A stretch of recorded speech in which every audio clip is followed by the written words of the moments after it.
بسم اللہ الرحمن الرحیم۔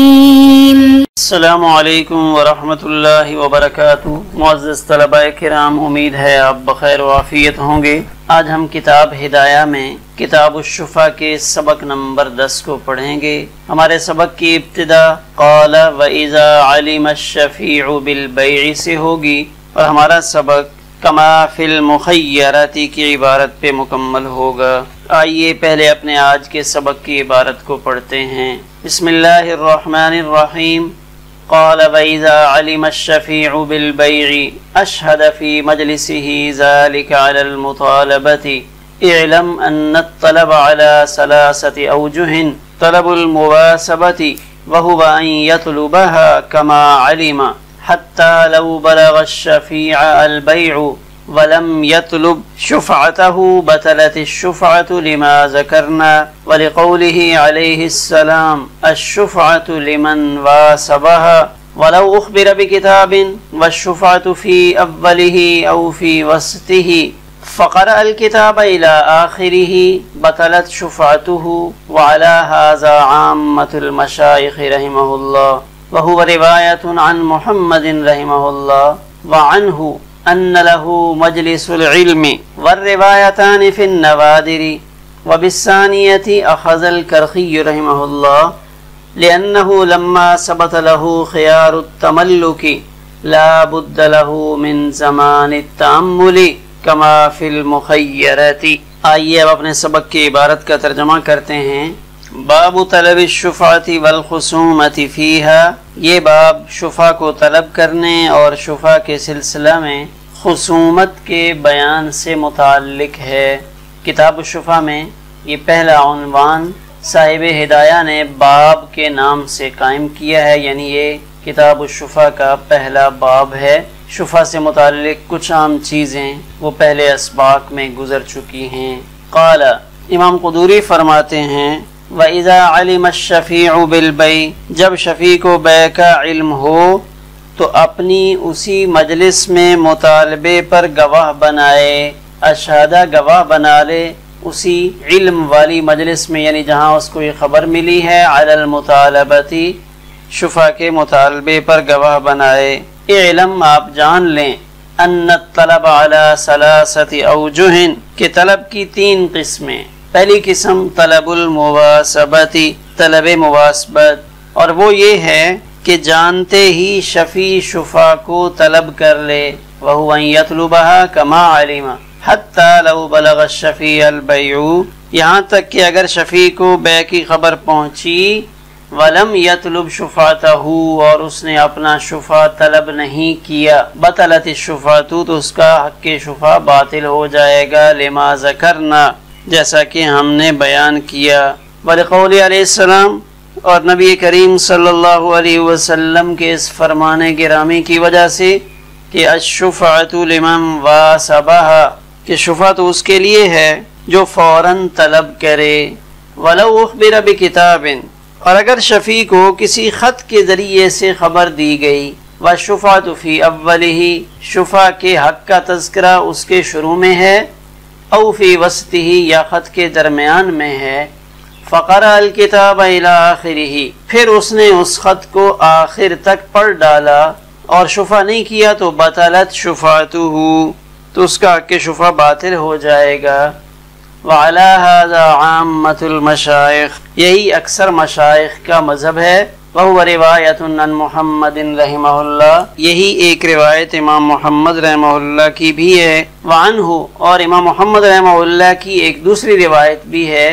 کہ ان لہ مجلس العلم، کہ اس کو شفا کرنے کا اختیار ملے گا اس علم والی مجلس کے ختم ہونے تک۔ والروایتان فی النوادر، اور یہ دونوں روایتیں نوادر کی ہیں۔ وبالثانیۃ اخذ الکرخی، اور دوسری روایت کو امام کرخی رحمہ اللہ نے لیا، لأنہ لما ثبت لہ خیار التملک، اس لیے کہ جب شفیع کے لیے مالک بننے کا خیار ثابت ہے تو اس کے لیے تأمل و تفکر کا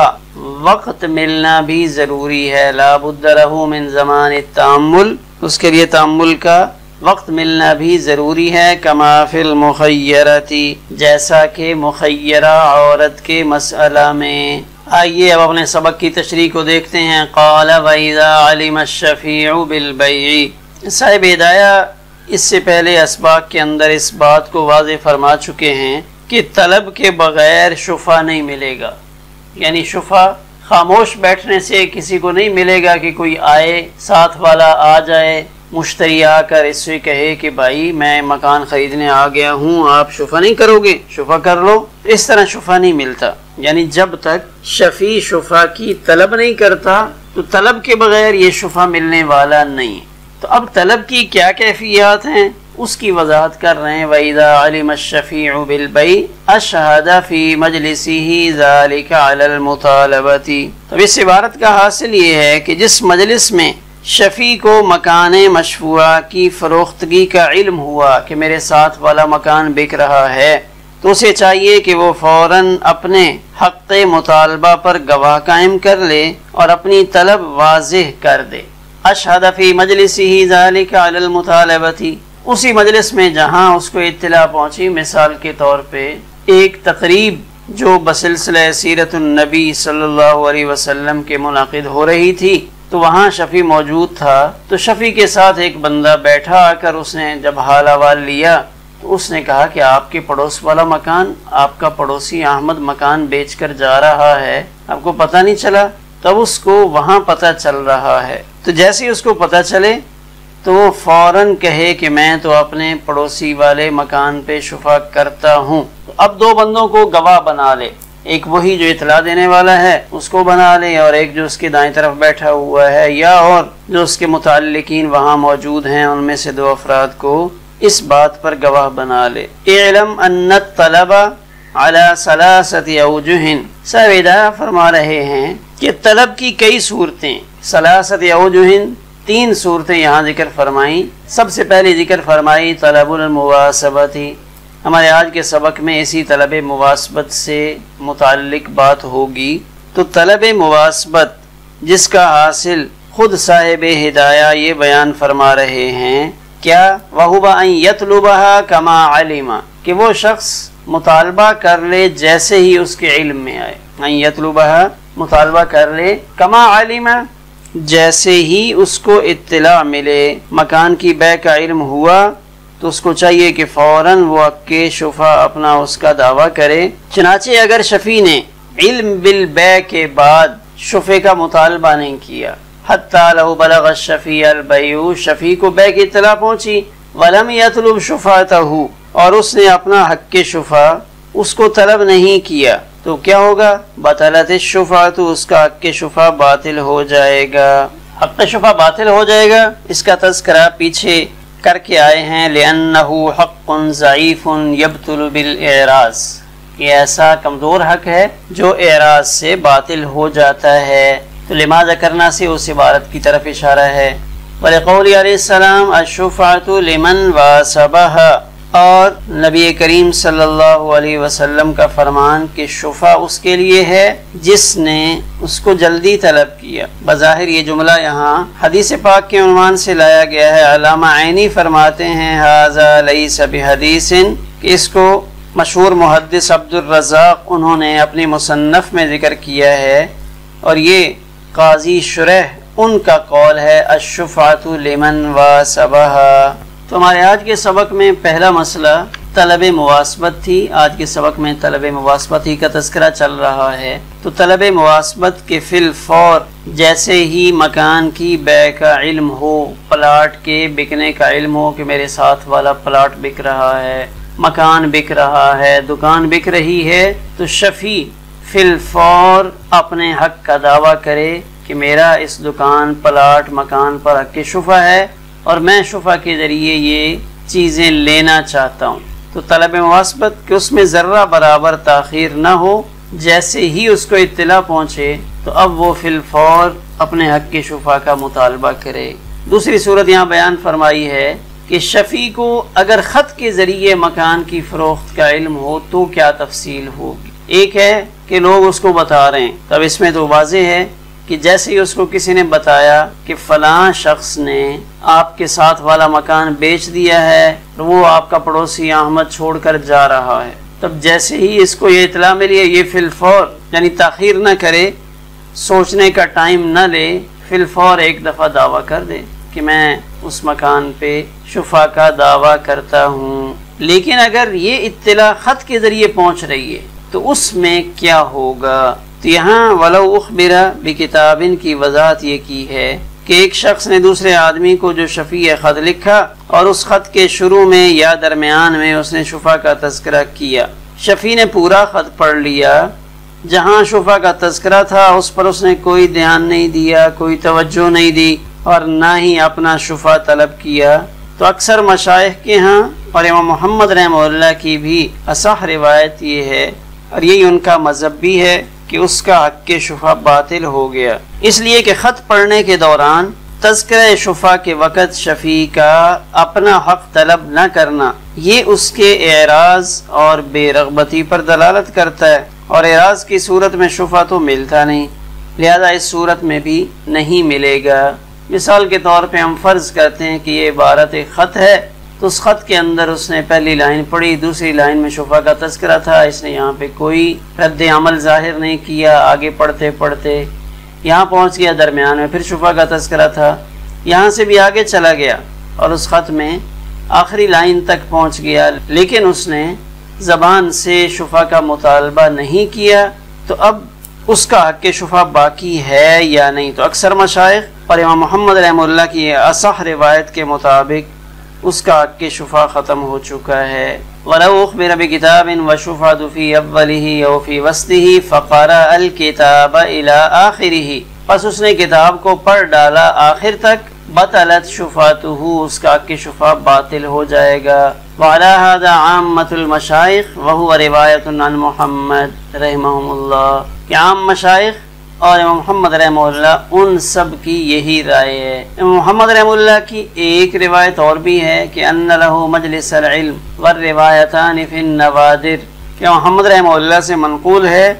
کہ اس شخص کو اس مجلس کے آخر تک شفا کا اختیار ہوگا جس مجلس میں اس کو علم ہوا ہے۔ مثال کے طور پہ وہ ایک استاد ہے، ٹیچر ہے، جو ایک کلاس میں پیریڈ لے رہا ہے، تو اس پیریڈ کے دوران اطلاع ملی کہ آپ کے ساتھ والا مکان بک رہا ہے، آپ شفیع ہیں، شفا کرنا چاہتے ہیں یہ یا نہیں؟ تو اب امام محمد رحمہ اللہ کا یہ قول منقول ہے کہ مجلس کے ختم ہونے تک اس کو حق کے شفا کا خیار ہوگا، اگرچہ شفا کا تذکرہ پہلے ہو چکا ہو، خط کی ابتدا میں یا درمیان میں ہو چکا ہو، لیکن امام محمد رحمہ اللہ کے نزدیک جب تک وہ مجلس قائم ہے، جب تک اس مجلس میں بیٹھے ہیں، اس وقت تک اس کا خیار باقی رہے گا۔ تو اس مسئلہ میں امام محمد رحمہ اللہ سے دو روایتیں منقول ہوئیں۔ ایک روایت تو یہ کہ اس خط پڑھنے والے کو جیسے ہی شفا کی خبر ملی، جس لائن میں شفا کا حق لکھا ہوا تھا، اگر وہ اس سے پڑھتے ہوئے آگے چلا گیا اور اس نے اس کی طرف کوئی دھیان نہیں دیا، اپنے رد عمل کا اظہار نہیں کیا، تو اس کا حق کے شفا ختم ہو جائے گا۔ وعلى هذا عامة المشائخ رحمہ اللہ وهو روایت عن محمد رحمہ اللہ وعنہ، اور امام محمد رحمہ اللہ سے دوسری روایت جو امام کرخی رحمہ اللہ کا مذہب ہے، اس کی دلیل یہ دے رہے ہیں کہ لِأَنَّهُ لَمَّا ثَبَتَ لَهُ خِيَارُ التَّمَلُّكِ، کہ جب شفیع کو مالک بننے کا مکمل اختیار دیا جا رہا ہے تو لَا بُدَّ لَهُ مِن زَمَانِ التَّأَمُّلِ، تو ضروری ہے کہ اسے غور و فکر کا موقع بھی دیا جائے۔ یہ نہیں ہے کہ آپ زبردستی اس سے مجبور کر دیں کہ وہ شفا فی الفور کرے اور شفا کر کے اس مکان کو لے لے۔ تو مکان خریدنا، زمین خریدنا ایک بہت بڑا فیصلہ ہے، جس میں بعض اوقات زندگی بھر کی جمع پونجی اور بہت بڑی دولت، بہت بڑی رقم خرچ ہوتی ہے۔ تو اتنے بڑے کام کرنے کے لیے اس سے غور و فکر کا موقع ملنا چاہیے، اور اس کے لیے سب سے موزوں مقام مجلس علم ہے، کہ جس مجلس میں اس کو اس بات کا علم ہوا کہ میرے ساتھ والا مکان پلاٹ بک رہا ہے، تو وہ ایک بہترین مقام ہے جہاں اسے غور و فکر کا موقع میسر ہے، لہذا کم از کم درجہ یہ ہے کہ اسے مجلس علم تک اختیار طلب ملنا چاہیے. اس مجلس میں تو کم از کم اس کا خیار باقی رہے. یہ اختیار کہ آپ صرف 1-2 منٹ اس کو دے دیں کہ جب وہ شخص خط پڑھے اور اس شفا والی لائن پر آئے تو وہ فی الفور شفا کر لے، تو وہ ذہنی طور پہ بسا اوقات کسی اور مسئلے میں الجھا ہوا ہوگا، فی الفور شاید اس کے لیے یہ فیصلہ کرنا مشکل ہو جائے، اور اچانک جب اسے خبر ملی تو اتنا بڑا فیصلہ اس کے لیے چند لمحات میں کرنا مشکل ہے. اس لیے کم از کم درجہ یہ ہے کہ مجلس علم کے ختم ہونے تک اس کو خیار ملنا چاہیے. اس کے لیے تائیدی طور پہ ایک مسئلہ پیش کیا، کما فی المخیرتی، جیسے وہ عورت جسے اس کے شوہر نے یہ کہہ دیا ہو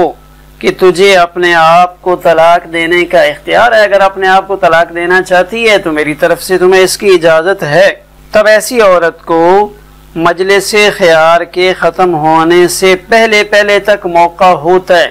کہ مثلا اس مجلس میں بیٹھے ہوئے تھے اور کھانا کھایا جا رہا تھا، تو جب تک وہ کھانا کھانے کی مجلس مکمل نہیں ہو جاتی اس وقت تک اس عورت کو اختیار ہوگا. اور اختتام مجلس سے پہلے اگر وہ طلاق کو اختیار کر لیتی ہے تو مطلقہ ہو جائے گی. ٹھیک اسی طرح مجلس علم تک شفیع کو بھی خیار طلب ملنا چاہیے. تو اس کا جواب فقہا یہ دیتے ہیں کہ شفیع کو مخیرہ وغیرہ پر قیاس کرنا درست نہیں، اور اس پر قیاس کر کے زمانہ تعامل کی مہلت مانگنا درست نہیں، اس لیے کہ طلب کے فوراً بعد شفیع کو شفا نہیں ملتا. کیوں؟ اس لیے کہ شفا کے اندر تو درجات ہیں، صرف طلب کرنے سے شفا نہیں ملے گا، بلکہ اس کے اندر 2 چیزیں اور بھی ضروری ہیں کہ اس کے بعد اس کو اشہاد گواہ قائم کرنے ہیں، اور پھر اس کے بعد مشتری کی سپردگی اور قضائے قاضی. ان میں سے کوئی ایک چیز چاہیے ہوتی ہے کہ مشتری مکان کی چابی اس کے حوالے کر دے یا قاضی اس کے حق میں فیصلہ سنا دے. اور یہ زمانہ اس کے غور و فکر کے لیے کافی ہے کہ فی الحال وہ طلب شفا کا دعویٰ کر دے اور پھر اس کے بعد غور و فکر کرے، جبکہ مخیرہ اس میں قضائے قاضی وغیرہ کی ضرورت نہیں ہوتی. لہذا وہاں تعامل کے لیے مجلس تک اختیار دیا گیا، اور شفیع کے مسئلہ میں چونکہ طلب کے بعد غور و فکر کا کافی وقت ملتا ہے، اس لیے اس کے حق میں تعامل کے لیے مجلس علم تک اختیار ثابت نہیں ہوگا. تو ہمارے آج کے سبق میں فن نوادر کا لفظ آیا اور اخذ الکرخی ایک شخصیت کا ذکر آیا. تو ان دونوں کا تذکرہ اور اس کی تفصیل اس سبق کے دوسرے حصے میں آپ حضرات کے سامنے پیش کی جائے گی. ہمارے سبق کا پہلا حصہ اسی پر مکمل ہوا.